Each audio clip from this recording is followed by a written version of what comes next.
ಅದರಿಂದ ರಾಜ್ಯಪಾಲರು ಮೊನ್ನೆ 22ನೇ ತಾರೀಕಿಗೆ ಇಲ್ಲಿ ಭಾಷಣವನ್ನ ಏನು ಓದಬೇಕಾಗಿತ್ತು ಅದು ಪೂರ್ಣವಾಗಿ ಸಂಪುಟ ಸಭೆಯ ಸಲಹೆಯಂತೆ ಓದಬೇಕಿತ್ತು, ಬಿಟ್ಟರೆ ಅವ್ರಿಗೆ ಬೇರೆ ಅವಕಾಶನೇ ಇರಲಿಲ್ಲ. This is is power under 163. Article 176 ನಲ್ಲಿ ಮಾನ್ಯ ಅಧ್ಯಕ್ಷರೇ, ಇವತ್ತು ಒಂದು ಸಭೆ ವಿಧಾನಸಭೆ ಪ್ರಾರಂಭ ಆಗಬೇಕಾದಾಗ ಚುನಾವಣೆಯ ನಂತರ ಮೊದಲನೇ ಅಧಿವೇಶನ ಅಥವಾ ಹೊಸ ವರ್ಷದ ಮೊದಲನೇ ಅಧಿವೇಶನ ಪ್ರಾರಂಭ ಆಗಬೇಕಾದ್ರೆ ಅದು ಮಾನ್ಯ ರಾಜ್ಯಪಾಲರ ಭಾಷಣದಿಂದನೇ ಪ್ರಾರಂಭ ಆಗಬೇಕು. ಅದು ಕಡ್ಡಾಯ. ಎಲ್ಲೂ ಕೂಡ ಈ ದೇಶದ ಇತಿಹಾಸದಲ್ಲಿ ಇನ್ನು ಮುಂದಕ್ಕೆ ಏನಾಗುತ್ತೋ ಗೊತ್ತಿಲ್ಲ, ಈಗ ನೋಡ್ತಾ ಇರುವಂತ ಬೆಳವಣಿಗೆ ನೋಡಿದ್ರೆ ಇವತ್ತುವರೆಗೂ ನಮ್ಮ ದೇಶದ ಇತಿಹಾಸದಲ್ಲಿ ರಾಜ್ಯಪಾಲರು ಅಧಿವೇಶನಕ್ಕೆ ಹೋಗದೆ ಇರುವಂತದ್ದಿಲ್ಲ. ಆದರೆ ಅದನ್ನು ಕೂಡ ನ್ಯಾಯಾಲಯಗಳು ಚರ್ಚೆ ಮಾಡಿದೆ. ಅಧಿವೇಶನಕ್ಕೆ ನಾನು ಹೋಗಲ್ಲ ಅಂತ ರಾಜ್ಯಪಾಲರು ಹೇಳಿದ್ರೆ ರಾಷ್ಟ್ರಪತಿಗಳು ತಕ್ಷಣ ಬೇರೆ ವ್ಯವಸ್ಥೆಯನ್ನು ಮಾಡಬೇಕು. ಅಲ್ಲಿ ಉಪರಾಷ್ಟ್ರಪತಿಗಳು ಇರ್ತಾರೆ, ರಾಷ್ಟ್ರಪತಿಗಳು ಹೋಗಕ್ಕಾಗಿಲ್ಲ ಅಂದ್ರೆ ಉಪರಾಷ್ಟ್ರಪತಿಗಳು ಬರ್ಬೋದು. ಆದ್ರೆ ಇಲ್ಲಿ ಇಲ್ಲ, ರಾಜ್ಯಪಾಲರು ಬಿಟ್ಟರೆ ಅವ್ರಿಗೆ ಯಾರು ಅಧೀನವಾಗಿಲ್ಲ. ತಕ್ಷಣ ಅದಕ್ಕೆ ಬೇರೆ ವ್ಯವಸ್ಥೆಯನ್ನು ಮಾಡಬೇಕು. ಬಹುಶಃ ಉಚ್ಚ ನ್ಯಾಯಾಲಯದ ಮುಖ್ಯ ನ್ಯಾಯಾಧೀಶರನ್ನಾರು ಗುರುತಿಸಿ ಅಧಿವೇಶನದ ಭಾಷಣ ಕಡ್ಡಾಯವಾಗಿ ನಡಿಬೇಕು 176 ನಲ್ಲಿ. ಇದು ಹೊಸದೇನಲ್ಲ. ಹೊನ್ನಣ್ಣವ್ರೆ ಒಂದು ನಿಮಿಷ ಹೇಳ್ದಾಗ್ತೀರಾ? ಒಂದು ನಿಮಿಷ ಹೇಳಿ. ಮನೆ ಸಭಾಧ್ಯಕ್ಷರೇ, ಇವತ್ತು ನಮ್ಮ ಅಜೆಂಡಾದಲ್ಲಿರೋದು 23 ಜನವರಿ 2026ರಂದು ಶ್ರೀ ಎಸ್ ಪೊನ್ನಣ್ಣವರು ಸೂಚಿಸಿ ಶ್ರೀ ಪ್ರದೀಪ್ ಈಶ್ವರ್ ಅವರು ಅನುಮೋದಿಸಿದ ಈ ಕೆಳಕಂಡ ಪ್ರಸ್ತಾಪದ ಮೇಲೆ ಮುಂದುವರೆದ ಚರ್ಚೆ. ಏನ್ ಪ್ರಸ್ತಾಪ? ದಿನಾಂಕ 22ನೇ ಜನವರಿ 2026 ಗುರುವಾರದಂದು ವಿಧಾನಮಂಡಲದ ಉಭಯ ಸದನಗಳ ಸದಸ್ಯರನ್ನು ಉದ್ದೇಶಿಸಿ ದಯಪಾಲಿಸಿದ ಭಾಷಣಕ್ಕಾಗಿ, ಬಹಳ ಇಂಪಾರ್ಟೆಂಟ್, ದಯಪಾಲಿಸಿದ ಭಾಷಣಕ್ಕಾಗಿ ಈ ಅಧಿವೇಶನದಲ್ಲಿ ಸೇರಿರುವ ವಿಧಾನಸಭೆಯ ಸದಸ್ಯರಾದ ನಾವು ಮಾನ್ಯ ರಾಜ್ಯಪಾಲರವರಿಗೆ ಕೃತಜ್ಞತಾ ಪೂರ್ವಕವಾದ ವಂದನೆಗಳನ್ನು ಸಮರ್ಪಿಸಲು ಅರ್ಪಣೆ ಕೋರುತ್ತೇವೆ ಅಂತ ಅವರೇ ಮನಸಿರೋದೇನು? ರಾಜ್ಯಪಾಲರಿಗೆ ಕೃತಜ್ಞತಾ ಪೂರ್ವಕವಾದ ವಂದನೆಗಳನ್ನು ಸಮರ್ಪಿಸಲು ಅರ್ಪಣೆ ಕೋರುತ್ತೇವೆ. ಯಾಕೆ ಕೃತಜ್ಞತೆ? ಅವರು ದಯಪಾಲಿಸಿದ ಭಾಷಣಕ್ಕಾಗಿ. ಈಗ ಗವರ್ನರ್ ಸ್ಪೀಚ್ ಮೇಲೆ, ಆ ಕಂಟೆಂಟ್ಸ್ ಮೇಲೆ ಕೃತಜ್ಞತಾ ಪೂರ್ವಕವಾಗಿ ವಂದನೆ ಸಮರ್ಪಿಸಲು ಮಾತಾಡ್ತಾ ಇದ್ದಾರಾ ಅಥವಾ ರಾಜ್ಯಪಾಲರ ಬಗ್ಗೆ ಮಾತಾಡ್ತಾ ಇದ್ದಾರೆ? ಅವ್ರು ರಾಜ್ಯಪಾಲರ ಬಗ್ಗೆ ಮಾತಾಡ್ತಾ ಇದ್ರೆ ಅವರೇ ಮಂಡಿಸಿರೋ ಪ್ರಸ್ತಾಪನೆ ವಿರುದ್ಧ ಅವರು ಮಾತಾಡ್ತಾ ಇದ್ದಾರೆ. ನೋಡಿ, ಒಂದ್ ನಿಮಿಷ ನಾನು ಹೇಳ್ತೀನಿ. ಮಾನ್ಯ ಸುರೇಶ್ ಕುಮಾರ್ ಅವರು ಬಹಳ ಹಿರಿಯರು, ಕಾನೂನು ಸಚಿವರಾಗಿದ್ದಂತವ್ರು. ಈಗ ನಾನು ಮಾತಾಡ್ತಾ ಇರುವಂತದ್ದು ರಾಜ್ಯಪಾಲರು ವ್ಯಕ್ತಿ ಅಲ್ಲ. ಸಭಾಧ್ಯಕ್ಷರೇ,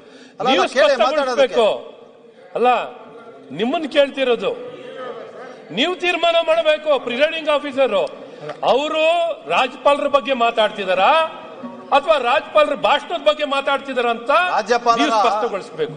ಈ ಚರ್ಚೆ ಆಗ್ತಿರೋದೇನು ಎಜೆಂಡಾದ ಬಗ್ಗೆ ನೀವ್ ಹೇಳ್ಬೇಕು ಸಭಾಧ್ಯಕ್ಷರೇ. ಆ ಸದಸ್ಯರನ್ನೇನ್ ಕೇಳ್ತೀರಾ? ನೀವು ತೀರ್ಮಾನ ಮಾಡಬೇಕು. ದಯವಿಟ್ಟು ನೀವು ತೀರ್ಮಾನ ಮಾಡಿ. ಭಾಷಣದ ಮೇಲೆ ಪ್ರಿಸೈಡಿಂಗ್ ಆಫೀಸರ್ ಅಭಿಪ್ರಾಯ ಏನ್ ಬೇಕಾದ್ರೂ ಮಾತಾಡಬಹುದು. ಸ್ಪೀಕರ್ ಪ್ರಿಸೈಡಿಂಗ್ ಆಫೀಸರ್ ನೀವು ಕೇಳಕ್ಕಲ್ಲ, ನೀವ್ ಏನ್ ಬೇಕಾದ್ರೂ ಮಾತಾಡ್ಲಿಕ್ಕೆ ಕೂತಿಲ್ಲ.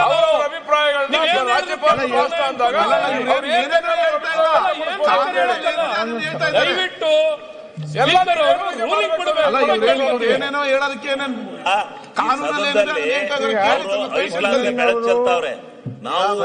ಕಾನೂನಿನ ಪರಿಣಿತರಲ್ಲ.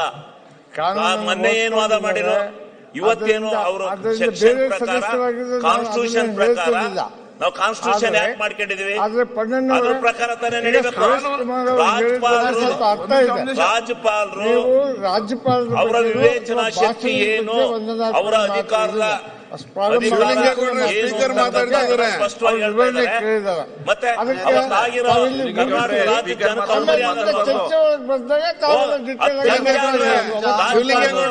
ಹೇಳರು ರಾಜ್ಯಪಾಲರು ಹೆಂಗೆ ಅಂತ ಮುಗಿಸಿ ನೇಮಕಾತಿ ಮಾಡ್ಬಿಟ್ಟು ಇಲ್ಲಿ ಬಂದು 5 ವರ್ಷ ಇದು ಮಾಡೋದಲ್ಲ.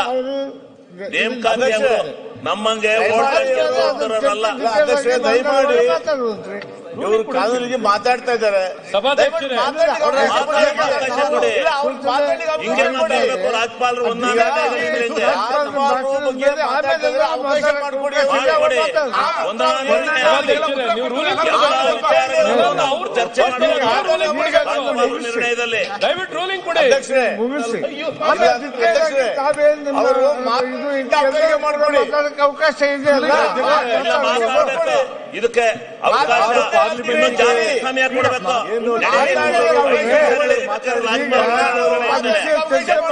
ವಿಸ್ತೃತವಾದಂತ ಅವಕಾಶ ಇದೆ.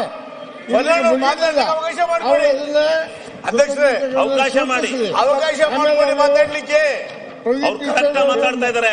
ಅವರು ಅಡ್ವೊಕೇಟ್ ಹೈಕೋರ್ಟ್ ಇದಾಗಿದ್ದು ಚೆನ್ನಾಗಿ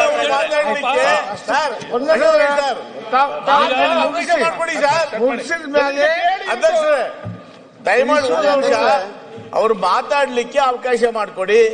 ಅವರು ಮಾತಾಡ್ಲಿ, ವಿಚಾರ ಪೂರ್ತಿ ಹೇಳಿ, ನಂತರ ಅವ್ರದ್ದು ಏನಾದ್ರೆ ಆಕ್ಷೇಪಣೆ ವ್ಯಕ್ತಪಡಿಸಿ ಅವರು ಅದು ಹೇಳಿ.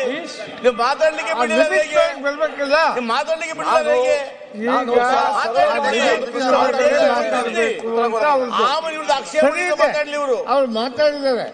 ಈಗ ಅದಾದ ನಂತರ ಮತ್ತೆ ನಿಮಗೆಲ್ಲರಿಗೂ ಮಾತಾಡ್ಲಿಕ್ಕೆ, ಚರ್ಚೆ ಮಾಡ್ಲಿಕ್ಕೆ ಅವಕಾಶ ಇದೆ. ಇರ್ಬೇಕಾದ್ರೆ ಅವಾಗ ಮಾತಾಡ್ರಿ ಅಂತ ಅವ್ರು ಹೇಳ್ತಾ ಇದ್ದಾರೆ. ಈಗ ಮುಗಿಸಿ ಪ್ರದೀಪ್ ಅವರು ರಾಜ್ಯಪಾಲರ ಭಾಷಣದ ಬಗ್ಗೆ ಸರಿ ಇದೆ, ಸರಿ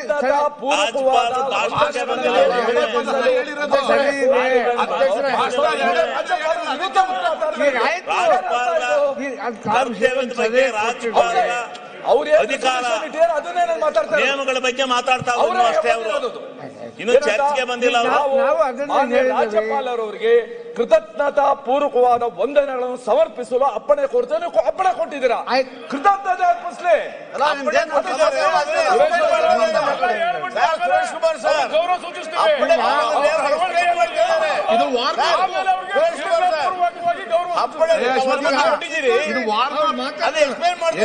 ಕೃತಜ್ಞತೆ ಸಲ್ಲಿಸ್ತಾರೆ.